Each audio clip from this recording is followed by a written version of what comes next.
Welcome to HortTube, where we talk all things gardening. My name is Jim Putnam, and this is a pink drift rose.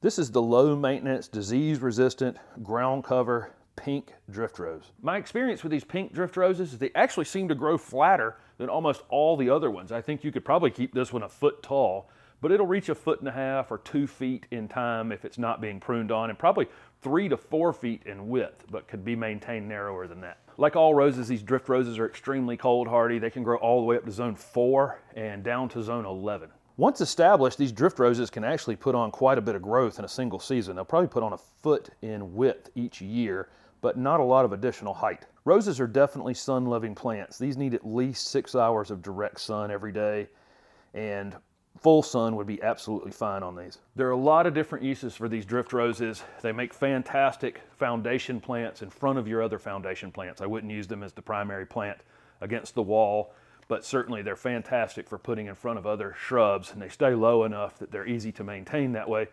They make great container plants. They're so cold hardy that that's a great use for them. You could put some sort of tall evergreen behind them in the container or other flowering plants. That would look fantastic, and they'll kind of weep over the container in time.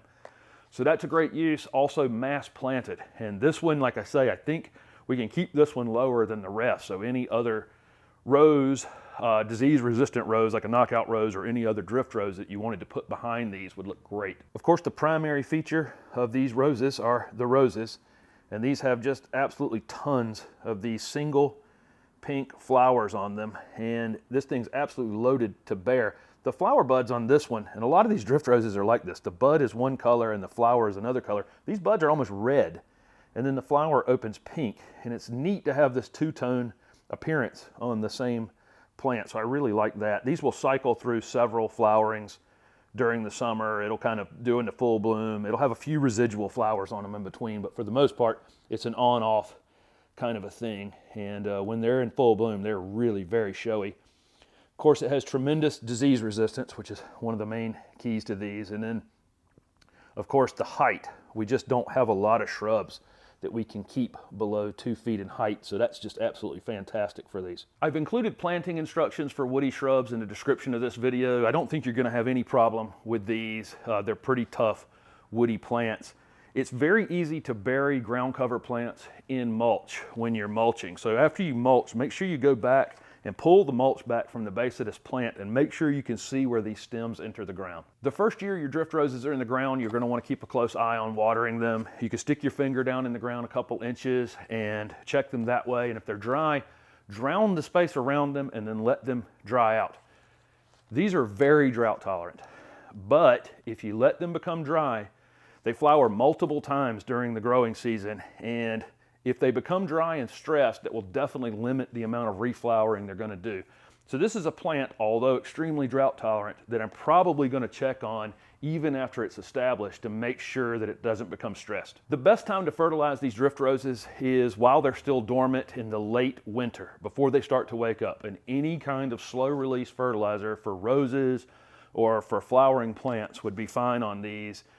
Just once, something that lasts 3 to 4 months. That way it'll run out in midsummer and allow the plant to go dormant naturally in the late summer and early fall. Like all roses, they really need to be pruned in the late winter before they wake up. This one was pruned about 3 inches below where it is now, and as a result, each of those branches split into multiple side branches, and now we have way more flowers than we would have without that pruning. In terms of pest on drift roses, of course, we've talked about the fact that they're so disease resistant. These leaves are incredibly clean despite being overhead irrigated, which you just couldn't do with any kind of old-fashioned rose. You can't keep the foliage wet for a prolonged period of time, but these just don't seem to mind. They do get the same insect problems that other roses get. They'll get all kinds of chewing insects and just the whole collection of insects that seems love roses. Those things can be controlled, with organic products or non-organic products. The other thing that you need to keep in mind with roses is deer absolutely love them. So if you have deer issues, you wouldn't want to plant these out in the open space where they can get to them because they will eat them to the ground. So what are you waiting for? Even you can grow the low maintenance, disease resistant, ground cover, pink drift rose. Thank you for watching my video, and if it was helpful, please hit the like button and subscribe to my channel for future videos. Also, comment below with any questions you have about drift roses. Thanks again.